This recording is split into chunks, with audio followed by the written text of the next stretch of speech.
السلام علیکم ورحمۃ اللہ وبرکاتہ۔ دعوت و تبلیغ کا مفہوم اپنے یقین اور عمل کو درست کرنے اور سارے انسانوں کو صحیح یقین پر لانے کے لیے حضور صلی اللہ علیہ وسلم کے طریقہ محنت کو سارے عالم میں زندہ کرنے کی کوشش کرنا۔ دعوت و تبلیغ سے کیا چاہا جا رہا ہے؟ اس محنت کو اپنی ذمہ داری سمجھتے ہوئے کام کے عالمی تقاضوں کو اپنی جان اور اپنے مال کے ساتھ پورا کرنا۔ اس نمبر کی حقیقت ہمیں حاصل ہو جائے، اس کے لیے بھی 3 محنتیں کرنی ہیں۔ پہلی دعوت، دوسری مشق، تیسری دعا۔ میرے دوستو، عزیزو، بزرگوں، آج امت میں کسی حد تک انفرادی اعمال کا رواج ہے، یعنی اعمال کی شکل تو ہے مگر حقیقت نکلی ہوئی ہے، اس لیے کہ امت اپنا سرمایہ جو اللہ کے فضل سے ملا ہے، یعنی اپنے ایمان، نماز، علم و ذکر، اخلاص اور دعوت کی ذمہ داری جو اسے ملی تھی، یہ اسے لے بیٹھی، جس کی وجہ سے امت کی اکثریت میں کفر و شرک، امت کی اکثریت میں فسق و فجور، امت کی اکثریت میں جہالت، غفلت، بد اخلاقی اور دکھاوا بھرا پڑا ہے، اور چیزوں اور شکلوں پر محنت کرنے میں ایسا پھنسی ہوئی ہے کہ امت اپنی ذمہ داری سے ہاتھ دھو بیٹھی ہے، اور جس محنت کے کرنے پر خود اس کو ایمان اور اعمال کی حقیقت سے نوازا جاتا اور دوسروں کو ہدایت ملنے کا یہ سبب بنتی، یہ اس محنت سے کوسوں دور ہے۔ میرے دوستو، حضور کے ختم نبوت کے صدقے اور طفیل میں اسے دعوت والی محنت ملی ہوئی ہے، جس محنت کے کرنے پر انسانیت اپنے بنانے والے اور اپنے پالنے والے کو پہچان کر اس سے اپنا تعلق جوڑنے کے لیے بے قرار اور بے چین رہتی تھی، صحابہ کرام کی طرح۔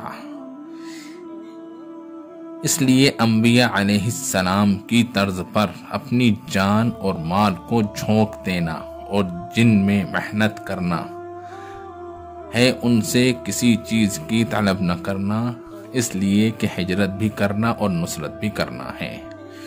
جو زمینوں والوں پر رحم کرتا ہے، آسمانوں والا اس پر رحم کرتا ہے۔ جو دوسروں کا تعلق اللہ سے جوڑنے کے لیے ایمان اور اعمال صالحہ کی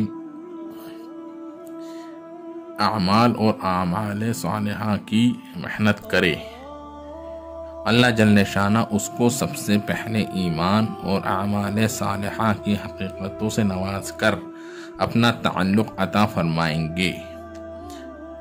اس راستے میں ایک صبح یا ایک شام کا نکلنا پوری دنیا اور جو کچھ اس دنیا میں ہے ان سب سے بہتر ہے۔ اس راستے میں ہر مال کے خرچ پر اور اللہ کے ہر ذکر اور تسبیح اور ہر نماز پر 7 لاکھ گنا اجر بڑھ جاتا ہے۔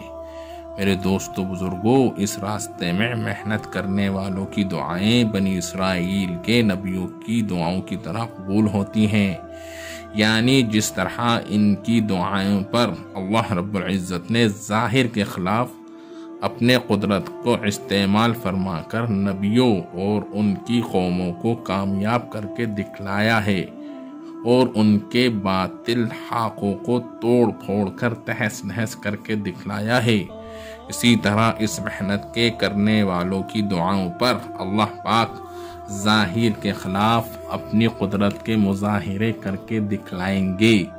جب عالمی بنیاد پر محنت کی جائے گی تو تمام عالم کے انسانوں کے دلوں میں اس محنت کے اثر سے تبدیلیاں رونما ہوں گی۔ اس دعوت و تبلیغ کی حقیقت کو حاصل کرنے کے لیے بھی 3 محنتیں کرنا پڑیں گی۔ پہلا کام، دعوت کے ذریعے امت کے ایک ایک فرد کو اس محنت کے کرنے کے لیے آمادہ کرنا۔ ہر امتی کو اس کی ذمہ داری سمجھانی ہے اور اللہ کی قدرت دعوت کے ذریعے کس طرح ساتھ ہو جاتی ہے، اس کے لیے انبیاء علیہ السلام اور صحابہ اکرام کے ساتھ جو ظاہر کے خلاف اللہ کی قدرت کے واقعات مشاہدے میں آئے ہیں وہ سنانے ہیں۔ دوسرا کام مشق، خود اپنے آپ کو قربانی کی شکلوں یعنی ہجرت اور نصرت والے اعمال دعوت میں لگانا ہے۔ صحابہ اکرام ہر حال میں نکلے ہیں۔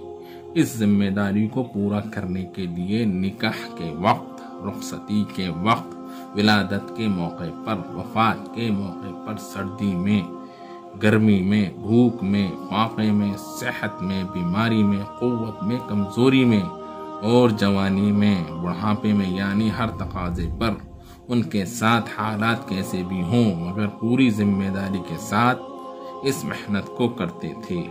اس کی ہمیں بھی مشق کرنی ہے صحابہ کے طرز پر۔ اس کے ساتھ تیسرا کام جو اس ساری محنت کی جان ہے یعنی دعا۔ تیسرا کام دعا، اللہ پاک سے رو رو کر اس عالی محنت کو عالم میں عام کرنے کے لیے اپنے آپ کو قبول کروانا ہے۔